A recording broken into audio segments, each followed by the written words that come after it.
Hare Krishna devotees, please accept my humble obeisances. All glory to Srila Prabhupada. Welcome devotees to our morning Bhagavatam class. This morning we will be discussing on Srimad Bhagavatam, Canto 1, Chapter 10, verse 22. And the chapter is entitled The Departure of Lord Krishna to Dwarka. And the class will be given by His Grace Vishwagadha Prabhu from ISKCON, Philadelphia. And without further delay, we will start the class. Hare Krishna Prabhu, please accept my humble obeisance.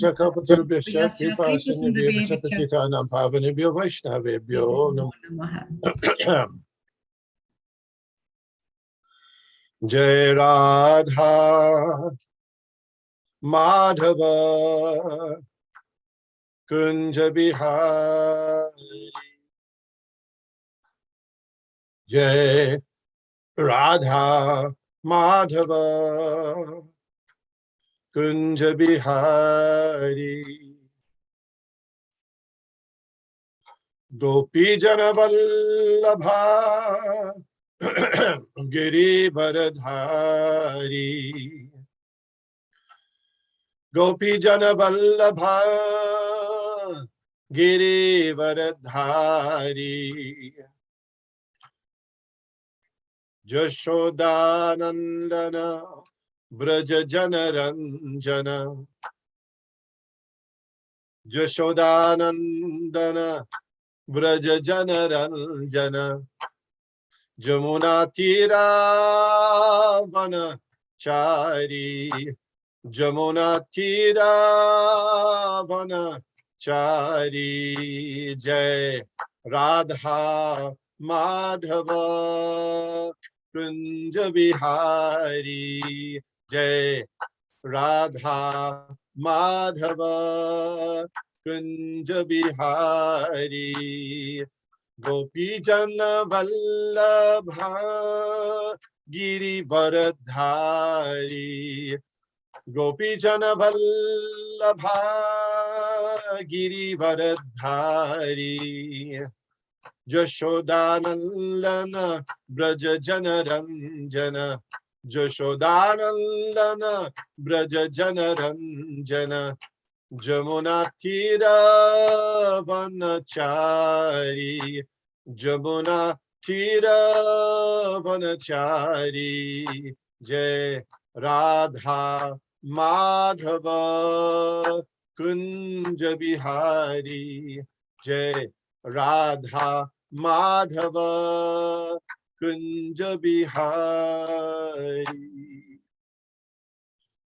Jai Om Vishnupad Paramahans Parivrajak Acharya Ashtotara Shata Shri Srimad His Divine Grace A.C. Bhaktivedanta Swami Maharaj Prabhupada Ki Jai. Ananta Koti Vaishnavrinda Ki Jai. ISKCON founder Acharya Srila Prabhupada Ki Jai. Namacharya Srila Haridas Thakur Ki Jai. Prem Se Kaho Shri Krishna Chaitanya Prabhu Nityananda Shri Advaita Gadadhar Shivashadi Gaur Bhaktivinoda Ki Jai. Shri Shri Radha Krishna Gopa Gopinath Shyam Kund Radha Kund Giri Govardhan Ki Jai. Vrindavan Dham Ki Jai. Navadvip Mayapur Dham Ki Jai. Ganga Mai Ki Jai. Jamuna Mai Ki Jai. Tulsi Devi Ki Jai. Bhakti Devi Ki Jai. Shamaveta Bhakta Brinda Ki Jai. Gaur Premanande. All glories to the assembled devotees. All glories to the assembled devotees. All glories to the assembled devotees. All glory to Shri Shri Guru and Shri Gauranga. All glories to Srila Prabhupada. Hari Hari Bol. Nama Om Vishnupadaya Krishna Prishtaya Bhutare Srimate Bhaktivedanta Swami Iti Namane. Namaste Saraswate Deve Gauravani Pracharini Nirbishesha Shunyavadi Paschatya Deshatarine. Om Namo Bhagavate Vasudevaya. Om Namo Bhagavate Vasudevaya. Om Namo Bhagavate Vasudevaya. We're reading and discussing the Srimad Bhagavatam, first canto, 10th chapter, 22nd verse. The chapter is entitled Lord Krishna leaves his departure for Dwaraka, isn't it? Leaves Hastinapur. Okay. So we'll chant this. Sa eva bhuyo nija virya choditam svajiva mayam prakritim sistrikshatim anama rupatmani rupanamani vidit samano nushashara shastra krit. Sa eva bhuyo nija virya choditam sajiva mayam prakritim sistrikshatim anama rupatmani rupanamani vidit samano nusasara shastra krit. Sa eva bhuyo nija virya choditam sajiva mayam prakritim susrikshitim anama rupatmani rupanamani vidit samano nusasara shastra krit. Please chant. Sa eva bhuyo nija virya choditam sajiva mayam prakritim sisrikshatim anama rupatmani rupanamani vivitsamano nushashara shastakrit. Sa eva bhuyo nija virya choditam svajiva mayam prakritim shisrikshatim anama rupadmani rupanamani vidit samano nusashara shastra krit.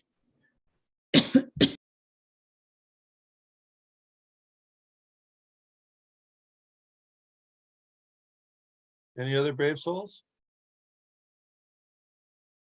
No? Okay. Sa he eva thus. Bhuya again. Nija own personal. Virya potency. Choditam performance of. Swa own jiva living being. Mayam external energy. Prakritim unto material nature. Sisrikshatim while recreating. a nama without mundane designation. Rupa Atmani, forms of the soul. Rupa Namani, forms and names. Vidit Samana, desiring to award. Anusasara, entrusted.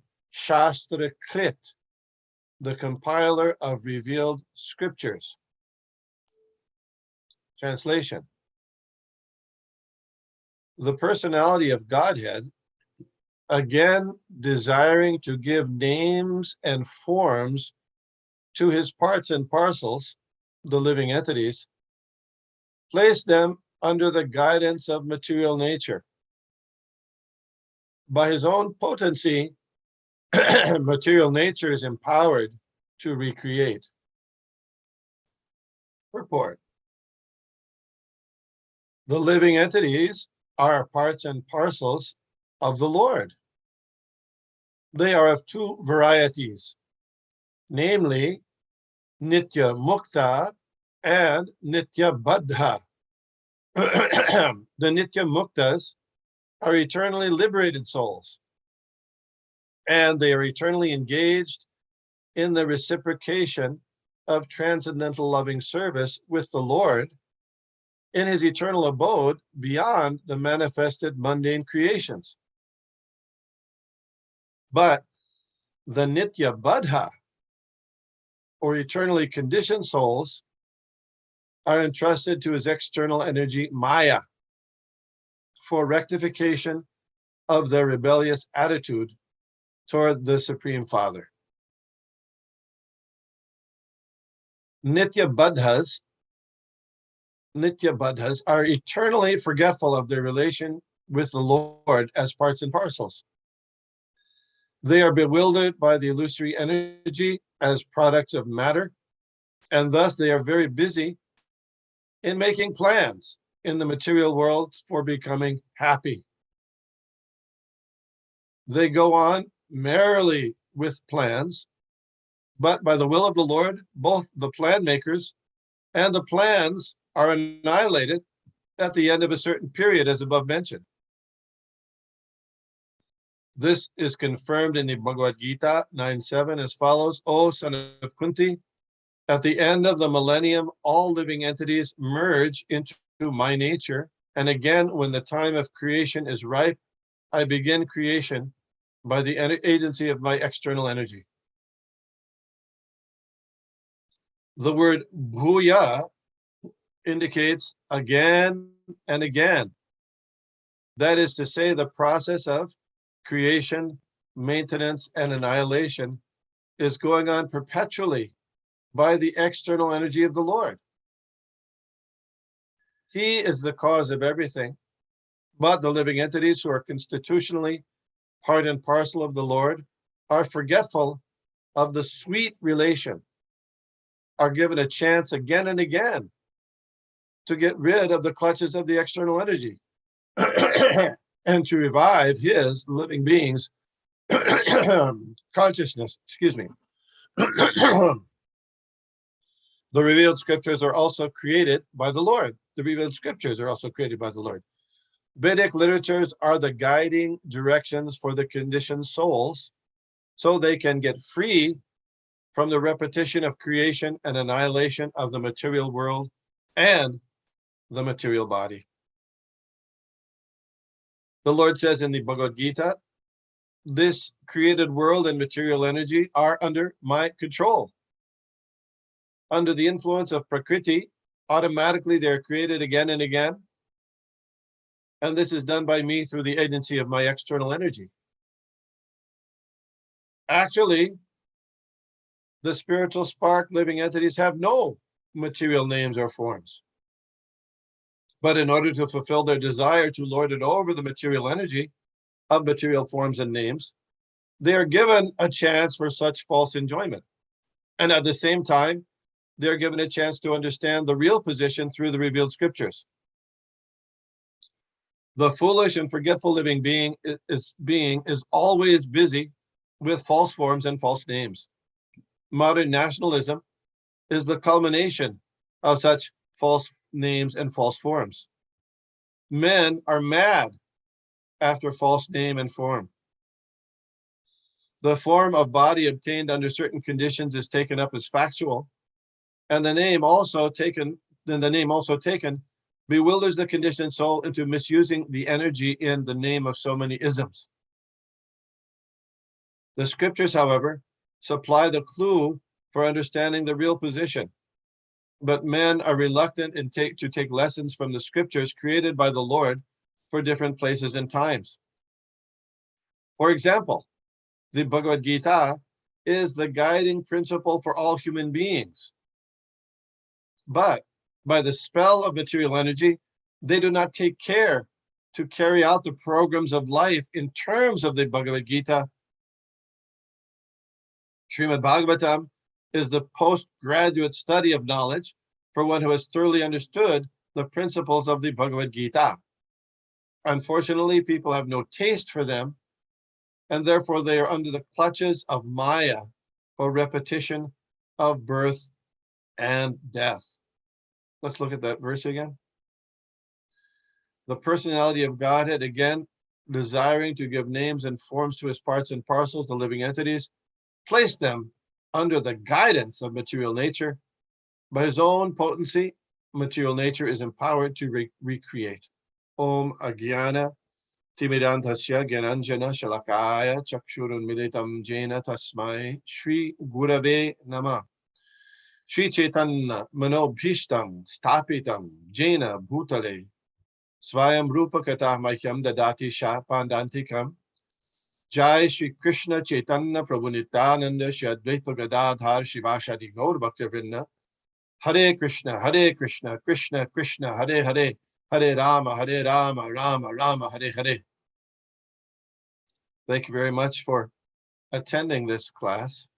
I don't know if that's my god sister Sangeeta Devi there, Mother Sangeeta, or is that some other Sangeeta? I don't know.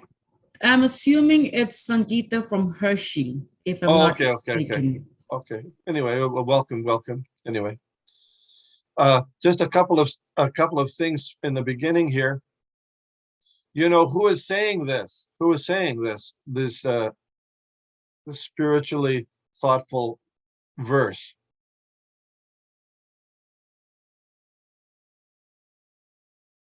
Who's speaking here? Come on, you've been attending the class. Prabhu, I have to admit, I lost track. The last thing I remember was Bhishma. No, come back. Go back. Go back a couple of verses. You'll find who it is. Okay, yes.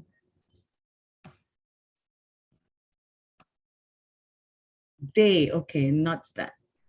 They said, who is the they? This is the women. Yeah. The women on the rooftops. Yes. So they're seeing Lord Krishna depart. Yes. On his way, leaving Hastinapur, and so they're making these comments about Lord Krishna. So, I mean, this is pretty amazing. People often think that, well, ladies aren't very philosophically inclined. I might think that way. But here we see that these ladies are very advanced, and when they're talking, they're not just gossiping like sometimes men do, but they're speaking about the detailed glories of the Supreme Personality of Godhead. That's very interesting. They're talking about, his being the controller of material nature and putting we living entities under the control of material nature by his will. How is that?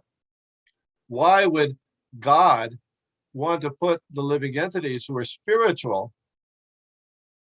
Why is he desiring to give us names and forms? Why is he putting us under the guidance of material nature? What's going on here? It seems, why would God do that to us? Krishna, the personality of Godhead. And it says he wants to. What's going on? Because we asked for it. How's that? because we envy the Lord. Yes. So his desiring here is not his real desire is for we living entities to stop the cycle of birth and death that we're stuck in the material world, but because we insist on being criminals, that's every one of us, me included, and you too. We insist on rebelling against the authority of the personality of Godhead. He says, no, not a good idea, not a good idea. But we insist, and so he says, okay, all right, you want that, you know better than me? Okay, go ahead. Here you go in the material world. Srila Prabhupada gave the example of his little son, and he was wanting to touch the fan, no, the fan with his finger, circular electric fan. And so Prabhupada said, no, don't do that. But he insisted. So what he did was he turned the fan, the speed of the fan down, let the child put the finger in. Oh, and then they understand it's not a good thing. So we're put in this material world like that. The soul is never killed. You and I never die. Even though we may get, the body gets old, the body dies, we never die. Najayate mriyate vakadachin.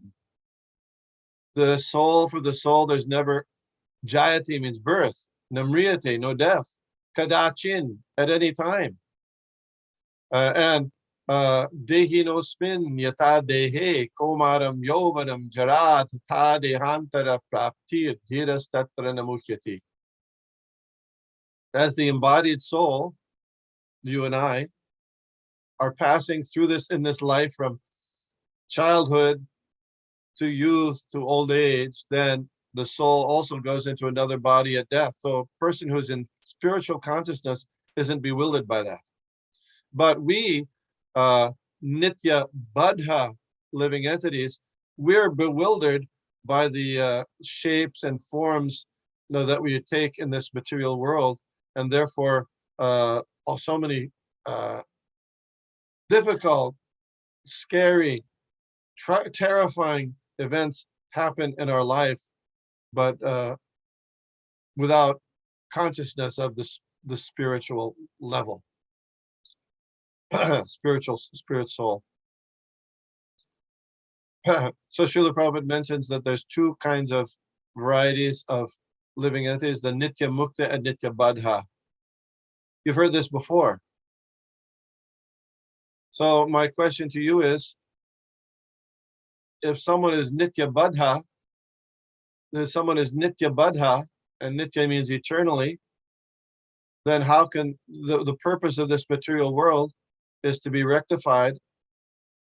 How can that be if they're nitya baddhas? You follow? Do you follow? You don't know don't follow the question? I'm not clear on the question again, Prabhu. You can explain it again, please. Sure. Usually we think of nitya as eternal, means always existing in the past, in the present, and in the future. So if a soul is nitya baddha, what hope is there for that person? Past, present, and future. Nitya means, if we take nitya to be eternal, past, present, and future, how can that person? It says here that the nitya baddhas are put in the material world to become, what does it say?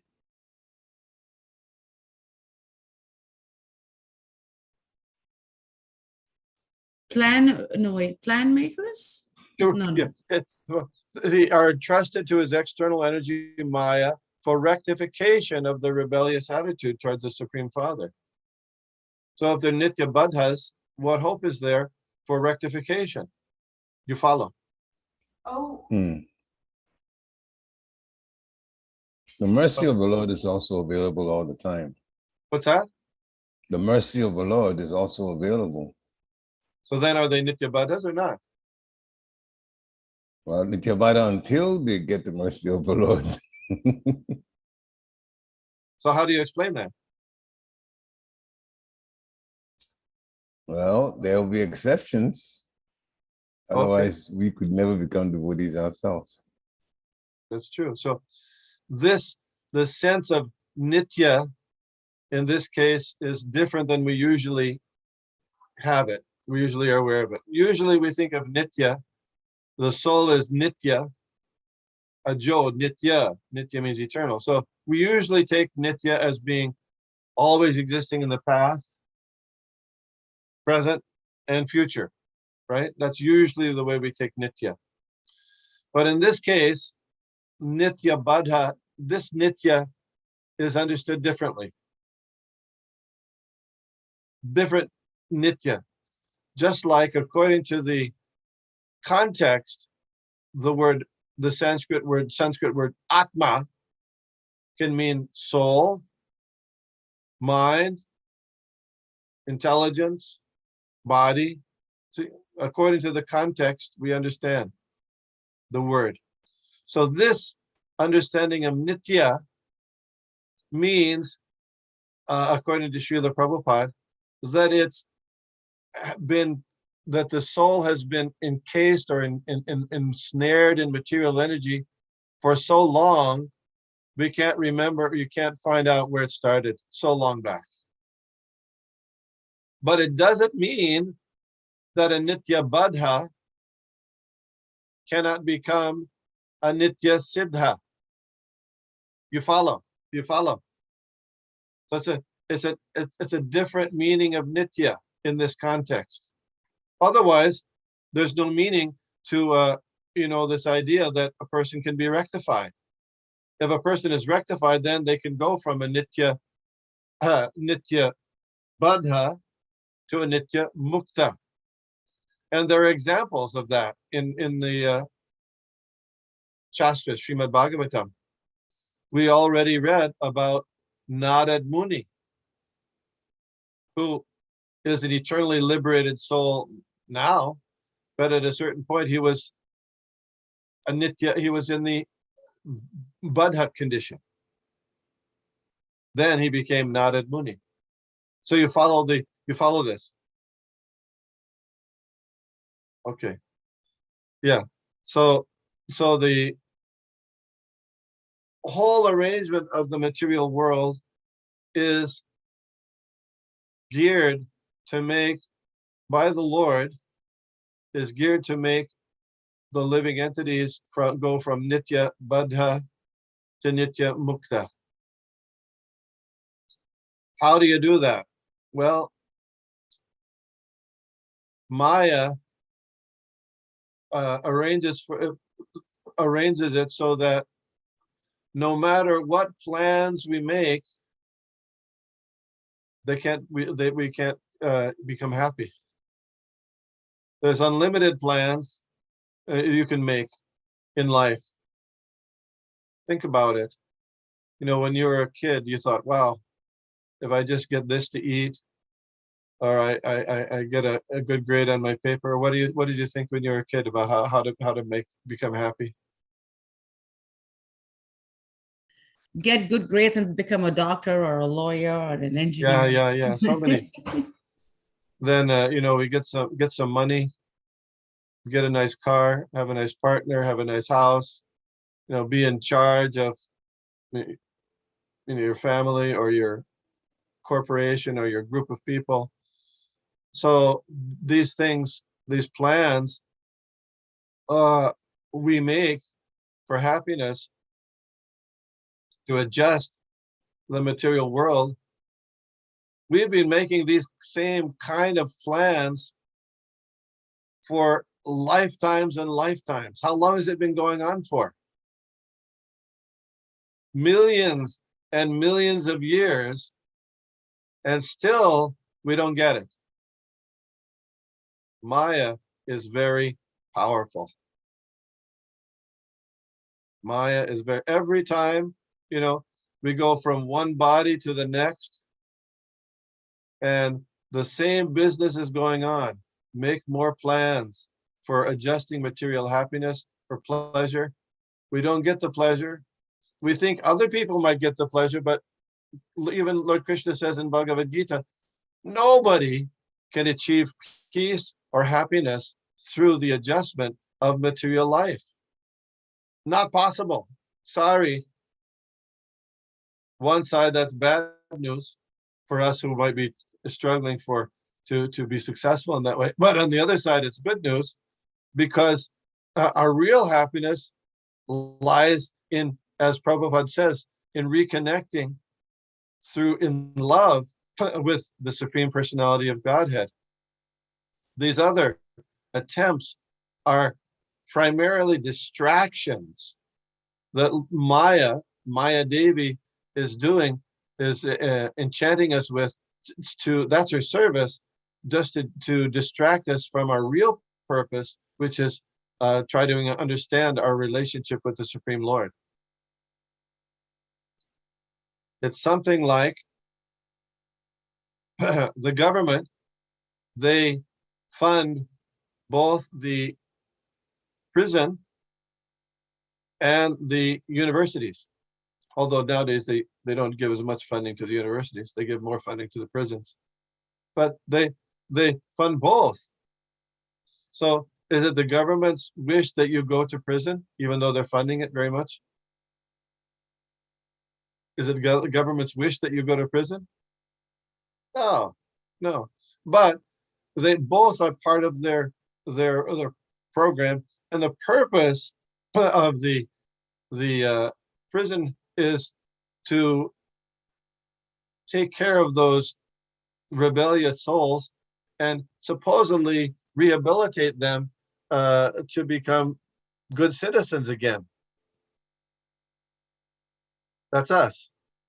Sometimes you find people say, well, I don't believe in the government law. Well, okay, but still, if you go against it, you'll be put in jail. You could not believe or not believe, it doesn't matter. So some people may say, well, I don't believe in this, there's laws of nature or laws of God. Doesn't matter. Still, you'll be put in the trouble of this prison house of Maya and suffer from birth, death, old age, and disease until you wake up to what's going on. It takes a long time to do that. Sometimes.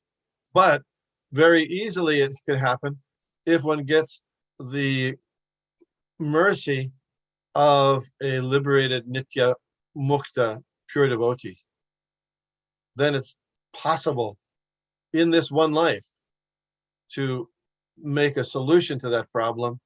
And you and I can actually go back to the spiritual world and become Nitya Muktas again.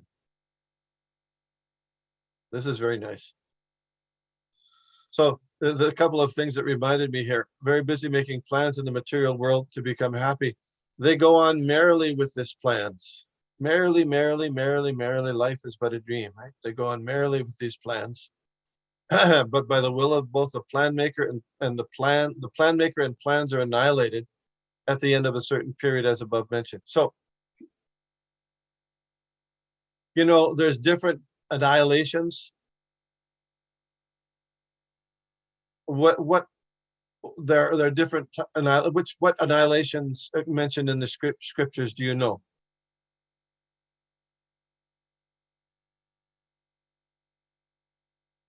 Come on. I'm asking Preacher because I don't know the answer.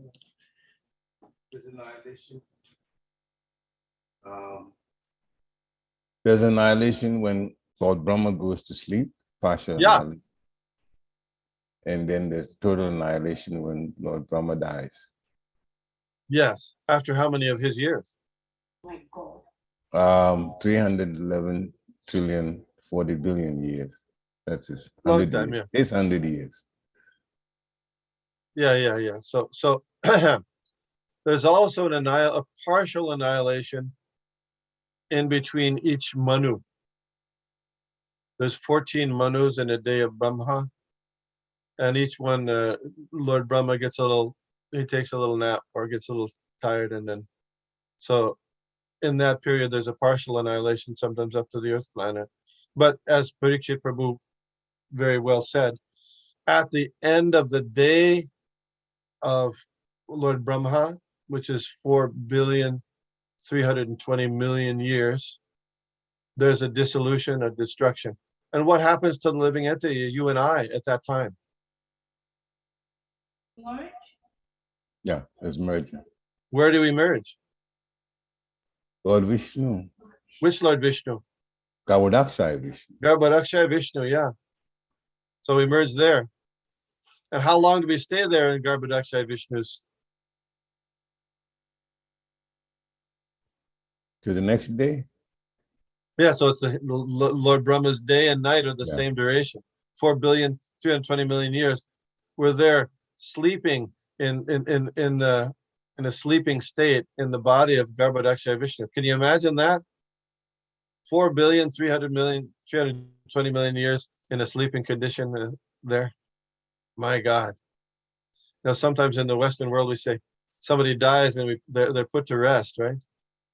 Actually, they're not resting. It's just the body is there and it's like, but here we have, this is real. This is rest. 4,320,000,000 years.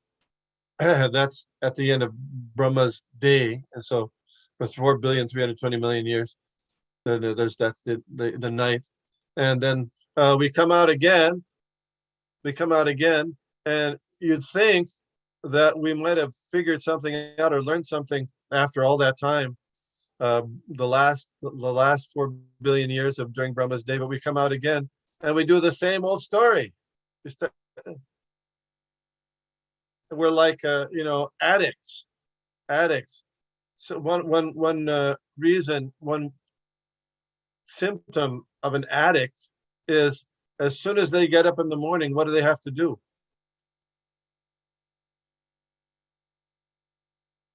What's that? I said take a bath. Parikshit said no. No. An addict, say an alcoholic, the first thing they have to do in the morning, they got to have it, take a drink, right? Oh. Yeah, you got it, because of that material desire is so strong. So as soon as you get up, that's one of the symptoms of alcohol dependence or any kind of dependence. If you're, the first thing you have to get a fix first thing in the morning. So the first thing, as soon as we wake up out of that sleep, we get a new material body back to the material activities. Oh, again and again and again and again. And because Maya is very powerful, very, very deluding, we don't get it. What is going on? We go out life after life doing the same things. We don't get what we want. We don't get any real lasting happiness, but we keep on doing it. That's called madness. Madness. We keep doing the same thing. We keep doing the same thing again. There was a famous singer in the last century by the name of Frank Sinatra. Parikshit knows Frank Sinatra. Anyway, he had a song called That's Life. Have you ever, that song, That's Life? It's he talks about what life is all about. And you get a little sliver of realization. He says, I've been a puppet, a poet, a pauper, a pawn, and a king. I've been up and I've been down. I've been over and out. And then I get back, I fall down on my face. So yeah, he leaves a few things out. What about he's been a dog, a cat, a demigod, all those things, again and again, and back he falls down, but then he starts all over again. So if you look at it, you take a step back and you look at it. So what's the big deal about all this? Why you go through all this? Just to struggle? Krishna says that mami vamso jiva loke jiva bhuta sanatana mana shastan indriyani prakritishtani kashiti. The living entities in this material world, we are struggling with the six senses, including the mind. We are struggling. So we're going through the struggle, and sometimes people in a existential type of way say, "Oh, the whole purpose of life is that struggle, just struggle. And that's the whole thing about life. And that was the theme of Frank Sinatra's song. But then he has another song called I Did It My Way. You ever heard of that song? I did it my way. Same. So that's the problem. Because again, life after life after life after life, doing it your way, you have to continue the cycle of birth and death. So our human form of life, we have the opportunity not to do it our way, but to do it, learn to do it Krishna's way. That's called bhakti yoga. So we don't continue the cycle of birth and death. So in this world, many people, even Christians believe in the idea of reincarnation, even though it's not a part of their orthodox belief. Still, maybe 20, some say 25%, they believe in reincarnation. And, because from the Christian side, mostly, there's so many different views, but in the Christian side, mostly they think you have this one life and that's it. So they take the nitya, the soul being eternal, but it started, at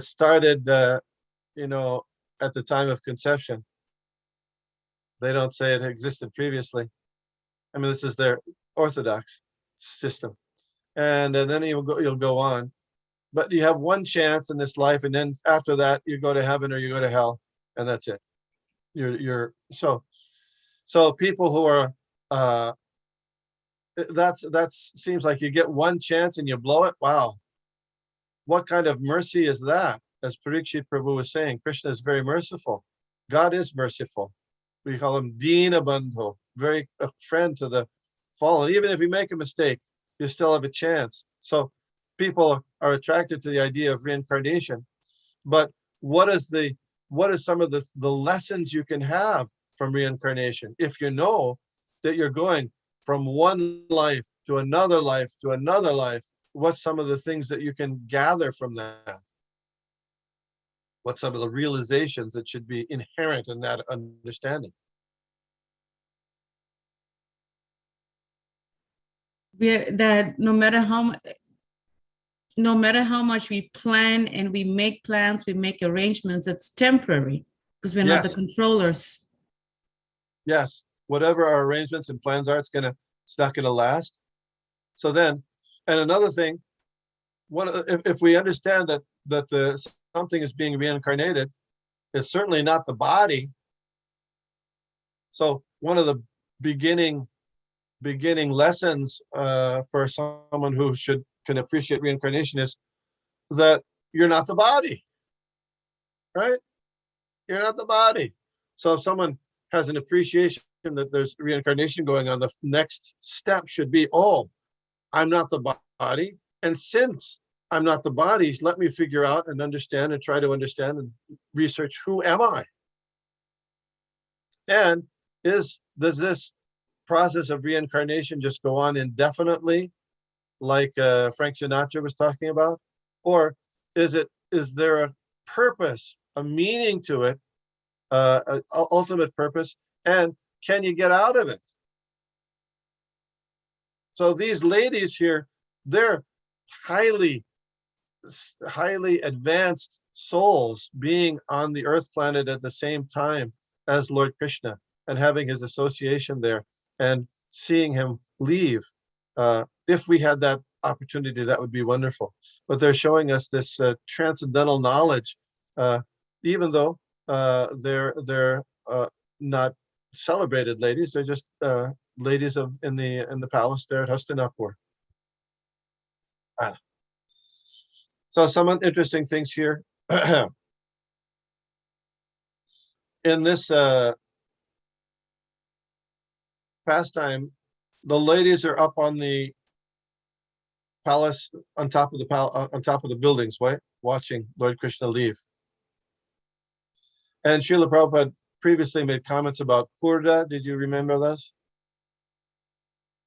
What purda is? That means they stay, ladies, a particular good quality is shyness. Did you do that already? No? I don't quite remember that. What I remember vaguely, a little bit from the verses is some of them didn't. Well, many of them did not even have direct contact with Krishna. Some of them were, their husbands or brothers or sons were killed in the battlefield, but because they have heard the glories of the Lord, they were engaged in discussing, talking among themselves about the glories of the Lord. That's what I remember. Yeah. So, so there's a separation between the men and the women. So the ladies are up on the top of the building, and so should we institute that in the Hare Krishna movement? No, What do you say? you're not the body. Actually, it said there was when Lord Chaitanya went to the Kazi's house, Chan Kazi, he and his followers, there may be 100,000 followers, they did Sankirtan all throughout all the 9 islands of Navadvip before getting to the Kazi's house. It's described in detail in the Chaitanya Bhagavat, but in short summary in the Chaitanya Charitamrita. So we are reading this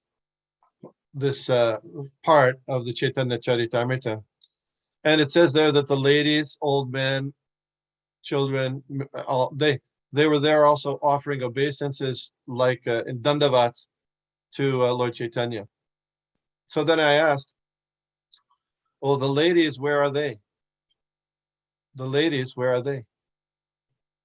So a devotee from India said, "They must have been up on the roofs." That's what he said. Do you think that was the way it was?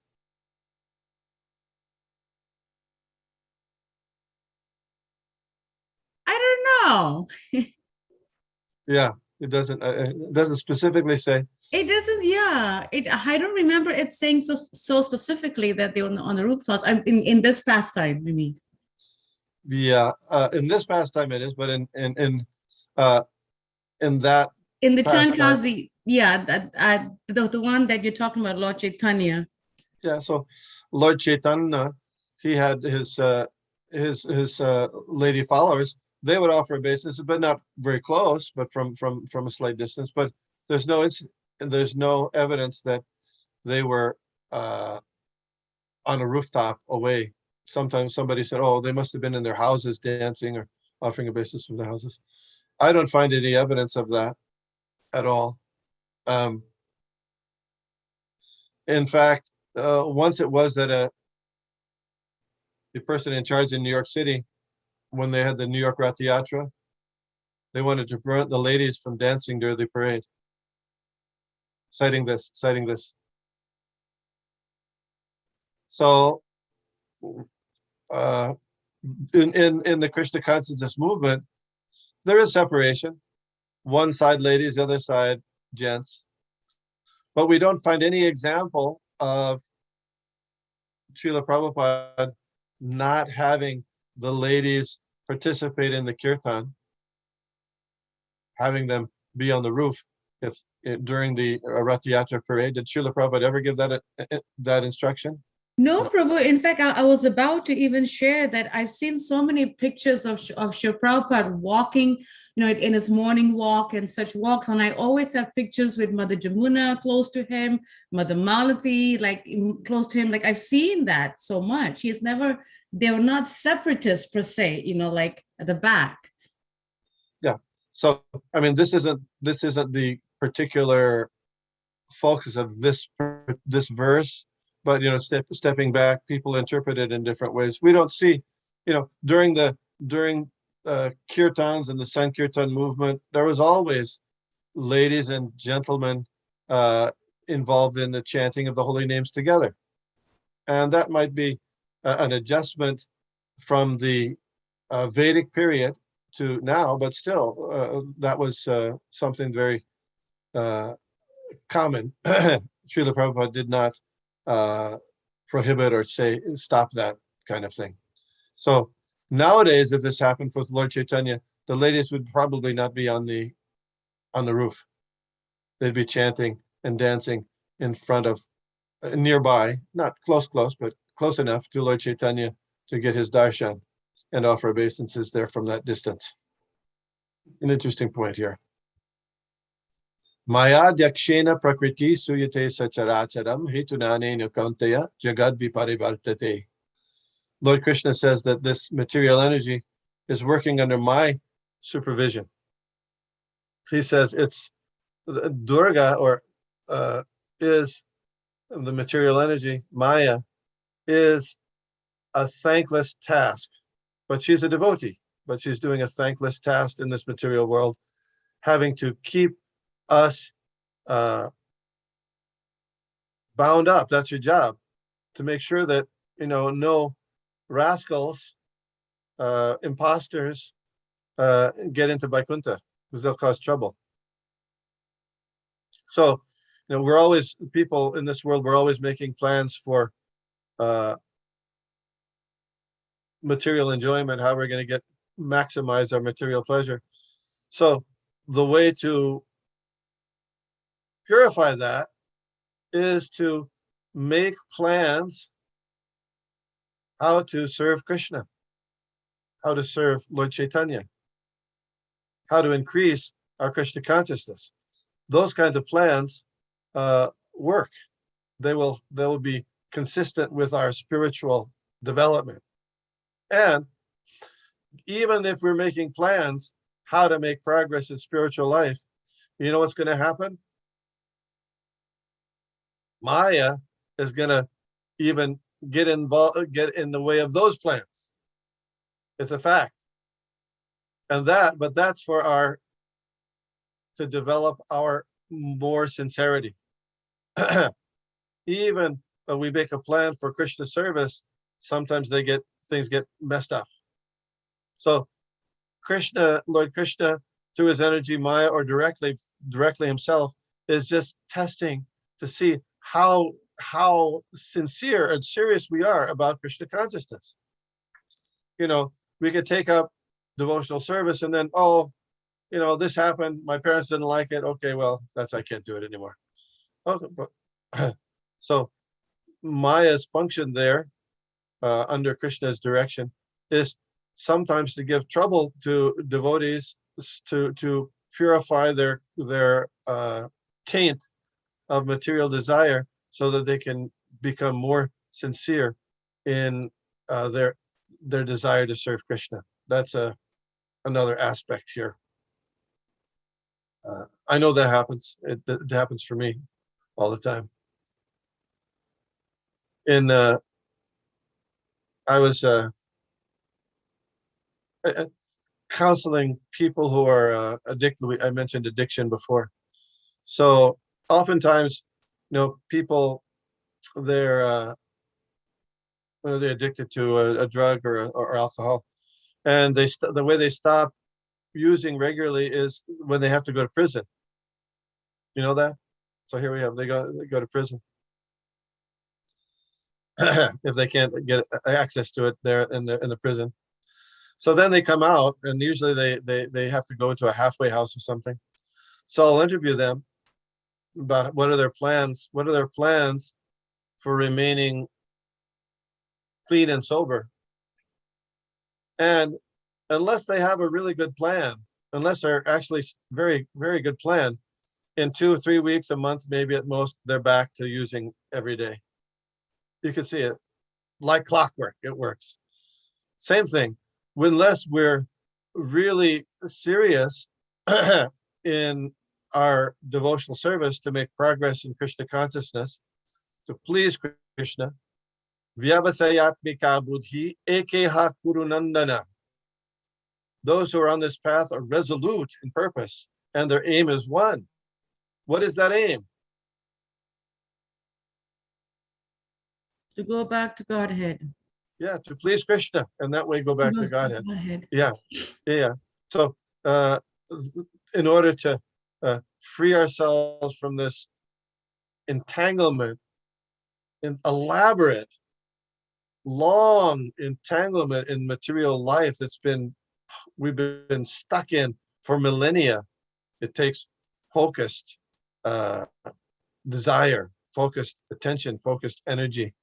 And but Krishna says, Mam eva ye prapadyante, maya me tantarantite. We can't do it by ourselves, but surrender to the pure devotee, surrender to Krishna. That's how to surrender to Krishna, by surrender to the pure devotee. It is possible to get out of this cycle of repeated reincarnation, birth and death, a poet, a pauper, a pawn, a king, a dog, a cat, demigod, etc.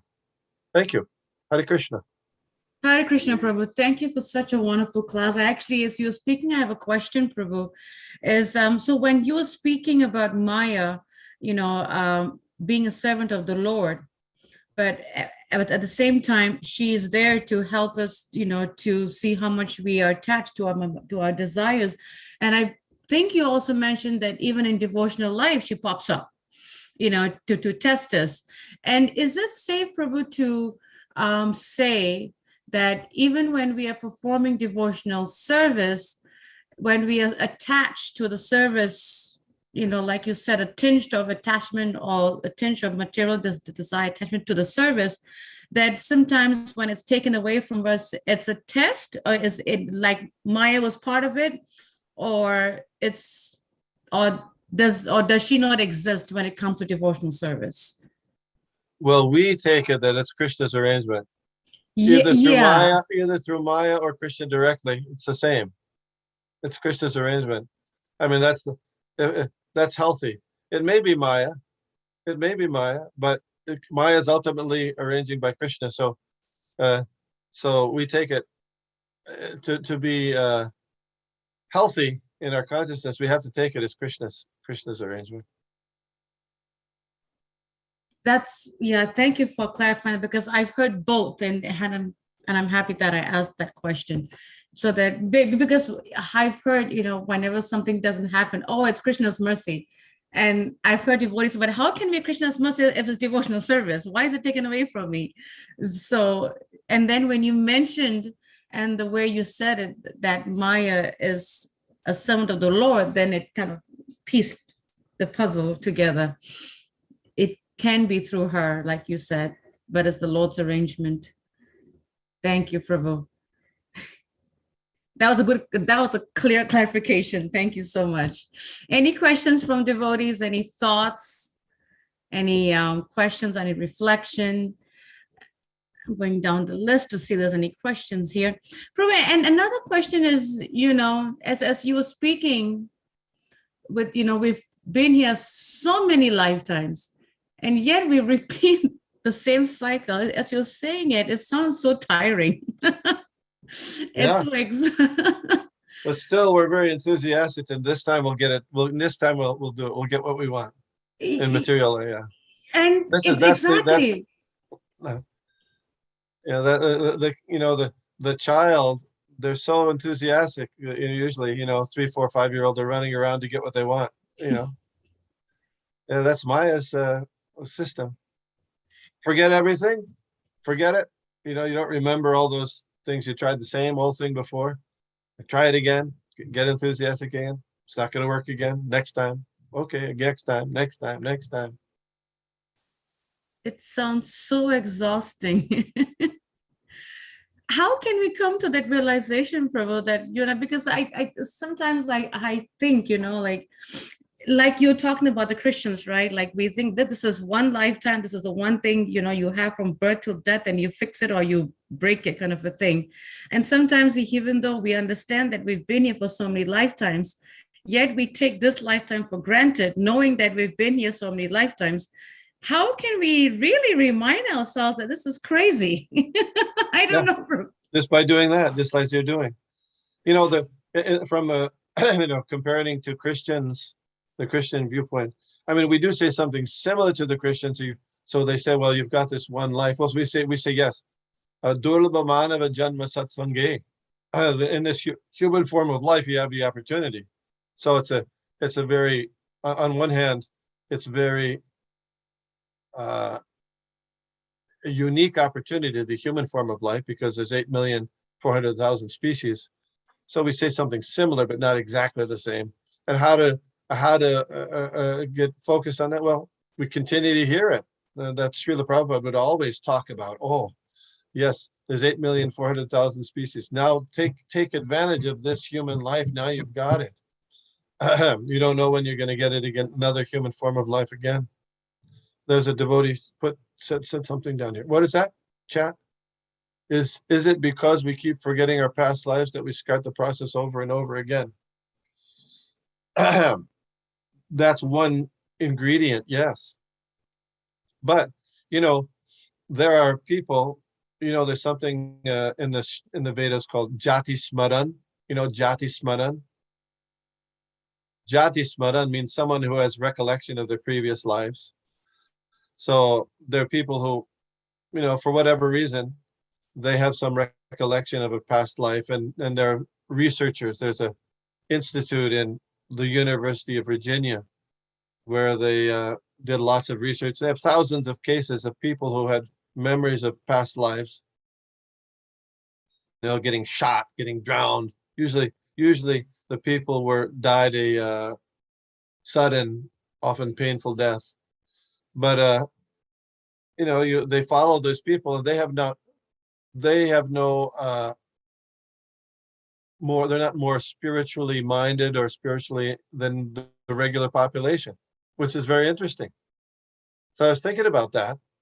So just by remembering your past life, that's a start. But unless you can put it in context with the rest of the teachings of the Bhagavad Gita, most people it doesn't really help them to think to make progress going back to Godhead, even if they remember their previous lives. They just forget about it, just like a dream. So we can know. How do we know? Well, the best way to know is by hearing from someone who's an authority.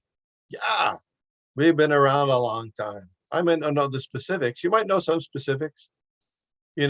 A person has a particular taste, a particular proclivity, particular interests that usually they don't happen just out of chance, but because of some development from a previous life. Okay. But whatever that taste, whatever that proclivity is, that's not necessarily going to help you in your progress to go back to Godhead. So whatever it is, whatever your past life is, we don't worry too much about that. Let's now use this life to make progress and chant nicely the holy names, associate with devotees, worship Lord Chaitanya, etc. Thank you so much, Prabhu, for giving us your mercy and your blessings to help us remember that we got to hear more and more and more, that we have been here so many times. I think that's another point. She said, thank you, Haribol Sankita. Yes, you answered her question. That was really nice. Yeah, it was really powerful that we can only remember by hearing, that we should make use of this life. And it's so true, Prabhu, because every lecture that I've heard so far, and I read the Prabhupada's transcription, almost in every lecture, he's always reminding us to hear and get out, and hear and do better, and get out and do better, and get out of this crazy bondage. So thank you for reminding us. And we want to thank the devotees so much for joining us. And Prabhu, thank you for such a wonderful class. Really, really amazing. Thanks for holding the kirtan on Saturday. Oh, thank you for coming. We had some fun. People did a good job of organizing. I think it was your daughters organized it, right? It was Vishaka and Suvrat. Vishaka and Der Krishna's son, Suvrat. Oh, okay. Yeah, I'm trying to train them up slowly. Good job. Yeah, they did a pretty good job. Yeah. And it was nice. It was so wonderful to have you and the devotees from Philadelphia, Prabhu. That was so nice. We had some fun. We had lots of fun. Yes, we did. And we hope to have more. And Prabhu, I just, again, humbly inviting you to our Rath Yatra on July 9th. Sure. July 9th is a Saturday or Sunday? Yes, Prabhu, Saturday. Okay. Yes. And we just got confirmation yesterday from Balabhadra Prabhu that he's also coming. Oh, wow. Because he's going to be at Philadelphia that week, he said. Okay. Excellent. Yep. So that's going to be much more fun for us. So thank you so much, Prabhu. And we thank the devotees for joining us. Vanchakapadivyascha, Kripasindavevacha, Patitanam Pavanebhyo, Vaishnavebhyo Namo Namaha, Srila Prabhupada Ki Jai. Thank you so much. Hare Krishna. Krishna. Hare Krishna, Prabhuji. Hare Tanvat Krishna.